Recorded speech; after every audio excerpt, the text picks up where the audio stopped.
जब आप पर कोई आपत्ति आती है, प्रथम मंत्र मिला है तो उसका सिमरण कर दिए शुरू, और मिला है सतनाम तो सतनाम का सिमरण शुरू कर दीजिए। सारनाम मिला है तो वो तो कहना है क्या है, वो सिमरण कर दीजिए। तो तीनों ही एक जैसा प्रोटेक्शन करेंगे यहाँ की आपदाओं में। तो यहाँ परमात्मा हमें बताना चाह रहे हैं कि जब कोई भी आपत्ति आवे तो अपने श्वास का सिमरण आपने शुरू कर देना चाहिए।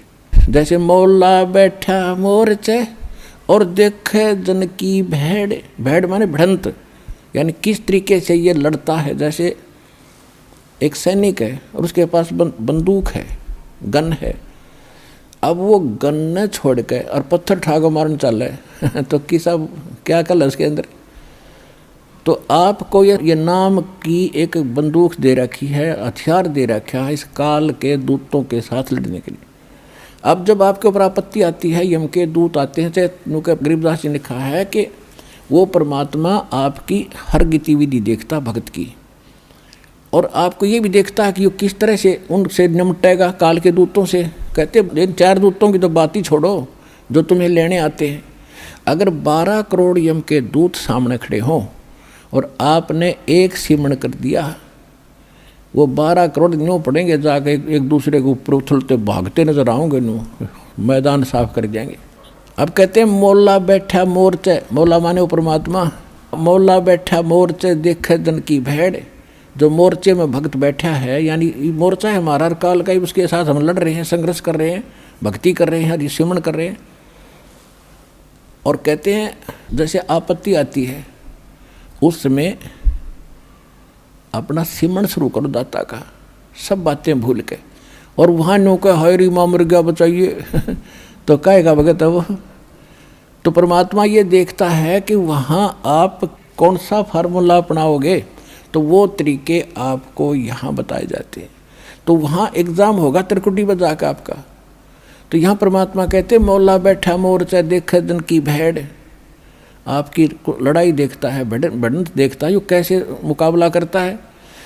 बंदूक धर के पत्थर ठाता है या बंदूक का दिखावा है तो फिर ज़्यादा फर्क पड़ जाए। बंदूक दिखाते हैं तो नाम के सिमरण से संकट टलेंगे। और कहते हैं 12 कोट दम किंकर जहाँ 12 दूत यम के दूत सारे के सारे आपके सामने आ जाओ, और एक नाम की खैड़, खैड़ माने टक्कर नुमारा सब गिरता चल तगड़ा आदमी होता है। तो ऐसे वो मंत्र की इतनी ज़बरदस्त शक्ति है, क्योंकि ये ज्ञान जो बोला गया था सिंपल और अनएजुकेटेड व्यक्ति थे, उनको सिंपल लैंग्वेज में समझाना था। तो वो परमात्मा आपकी भिड़ंत यानी आपकी एक्सरसाइज देखता है कैसे कर रहा है। तो वो जैसे इस दास के साथ आप व्यवहार जैसे आप यहाँ डिमांड करते हो, तो धीरे धीरे देखो प्रथम बार को भक्त आता है उसको तो कंपलसरी है, वो तो मांगेगा और ये भगवान देगा ही देगा, इसके घर में कोई घाटा है कोई नहीं। ज्ञान इसलिए दिया जाता है कि तू क्या मांग रहा है उतना मांग ले जितनी तुझे ज़रूरत है, और बाकी भगवान पर छोड़, उसने क्या पता नहीं मेरे बच्चे को क्या आगे आवश्यकता है। आगे 4 खड़ा पाओगा आपका, आपसे पहले खड़ा मिलेगा, इसको किस चीज़ की आवश्यकता है। पति भरता जमी पर जो जो धर पाओ, समृत झाड़ू देत है ना काटा लग जाए। तो आप उसके हो गए तो फिर आपके जीवन रूपी सफ़र में झाड़ू लेकर कहते हैं मैं उसका दास हूँ। दास किसे कहते हैं? गुलाम को। दास भी पीछे रह जाए लेकिन भगवान आपकी पुकार से सुनते ही आगे खड़ा पाओगा, और उसको पहले भी खड़ा पाएगा कि मेरा बच्चा आ रहा है, और साफ कर दूँ कि देश के कर्म के कांटे ना चुभ जा। तो इतना आपने इस मालिक में समर्पित होना पड़ेगा पतिव्रता की तरह, तब लाभ होगा।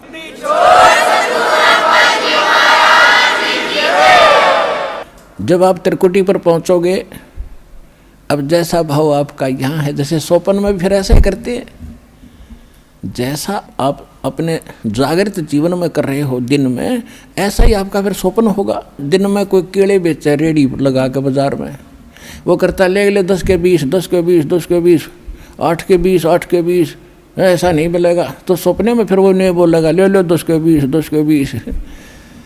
तो अब जैसा रिहर्सल आप यहाँ कर रहे हो, जब आपकी मृत्यु होगी आपको सोपन होगा, और उस सोपन में आप जो यहाँ कर रहे हो वही वहाँ बोलोगे जाके भगवान के दरबार में, भगवान के सामने।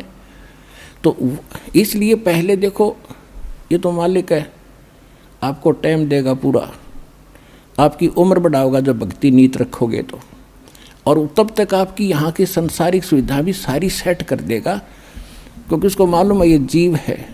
और कितना ज्ञान सुना ले, अब सीधी सी बात है, जब तक पैर में कांटा है इतना कितनी सलाह दे ले, जूता पहन ले, जूता पहन ले, कतई नहीं पहन सकता। वो तो कांटा निकालना ही पड़ेगा जब जूता पुराना है तो ये दास आपसे भक्ति करावेगा तो आपके ये कर्म के काटे ये दुख जरूर दूर करेगा, ये गारंटी समझे।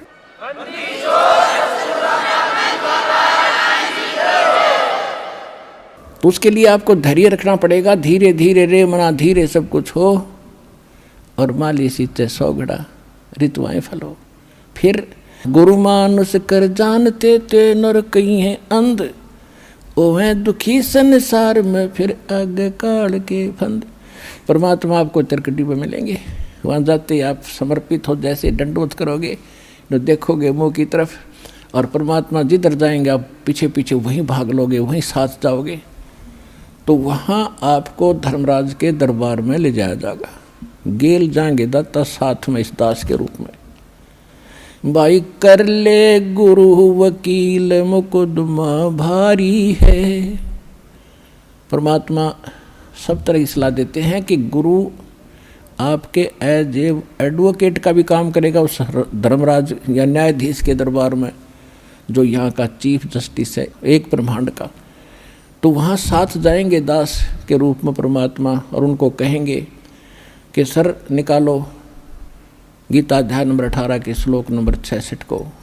ये विधान है भगवान का, सर्वधर्मान परित्यज माम एकम शरणम व्रज अहम तवा सर्व पापे भयमुक्षामि मा शुच।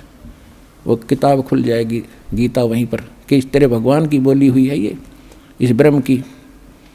और देखो ये क्या कहता है कि मेरे सत्र के सब पूजा मुझे दे दो और फिर तुम जाओ, अब जी छोड़ो इसको। ये ओम नाम का जाप जो सतनाम में 2 सेकंड मंत्र जो आपको दिया जाता है, उसमें प्रथम जो मंत्र है सतनाम 2 अक्षर का है, जो पहला अक्षर का मंत्र है ये ब्रह्म का है ओम। इसकी कमाई वहाँ दे देंगे, फिर वो ऑटोमेटिकली छोड़ देंगे, आ जाओ जी आप फिर। और फिर दूसरा मंत्र है सतनाम का, दूसरा अक्षर है, उसकी कमाई फिर अक्षर पुरुष के लोक में देंगे जाके, वहाँ भी आपके साथ रहेगा परमात्मा इस दास के रूप में। और जब फिर 11वां द्वार पार किया, फिर 12वें द्वार को पार करके तब सतलोक में जाया जाएगा। कोई 10वें द्वार तक अटक रहा है, एक न कि 11वीं खिड़की सुन ली अधूरा सधूरा। ये थे नीम हकीम, ये मधु परमहंस रांझडी वाला, 11वीं खिड़की आगे किशन नहीं पाई आज तक। ये थे काल के दूत, और परमात्मा को पता था कि इन मेरा संत धोएगा जाकर सारे की पोल पाड़ देगा। तो वो 12वां द्वार पार करके सतलोक में प्रवेश करेंगे, और तब वहाँ चले जाएंगे जहाँ लौट कर कभी नहीं आते। तो परमात्मा की भक्ति और साथ में गुरु का यूँ सहयोग आपको सदा बनाए रखना पड़ेगा। से सौंप्या गुरुदेव को सफल हुआ ये शीश, नित्यानंद इस शीश पर आप बसे जगदीश। कोटि शीश तन दे लिए जमराजा की फेंट, एक शीश देख ले सतगुरु अपने की भेंट। कहते इस काल को तने असंख्य शीश दे दिए, कित बेमौत मारा तेरे को, और एक शीश गुरु को देकर देख सतगुरु को। शीश देने का मतलब ये नहीं काट कर देना। एक गुरु शिष्य थे और गुरु उनको पढ़ा करते थे, बेटा गुरु की आज्ञा का पालन होना चाहिए, गुरु को भगवान के तुल्य मानना चाहिए। एक दिन उस गुरु ने परीक्षा लेनी चाहिए और कहा कि भाई आज मैं आपसे एक आदेश करता हूँ। 5-7 भगत थे गुरु चेले, तो सब चेले कहने लगे जो आदेश हो गुरुदेव कि भी मेरे सिर में 5-5 जूते मारो। अब 5 के 5 सुन हो गए। तो फिर वो याद दिलाते हैं कि गुरु की आज्ञा का जो पालन नहीं करते वो शिष्य फेल होते हैं भाई, देख लो। और तो उठे नहीं, एक खड़ा हुआ, अपना जूता निकाला, गुरुजी के चरणों में बैठ के अपने सिर में मारे 5 पट्टा पट। गुरुजी बोला भाई डांडी मत मारे, तेरे सिर में नहीं मेरे सिर में कहा था मैंने, मेरे मार। ने बोला जी दास का सिर भी आपका ही तो है।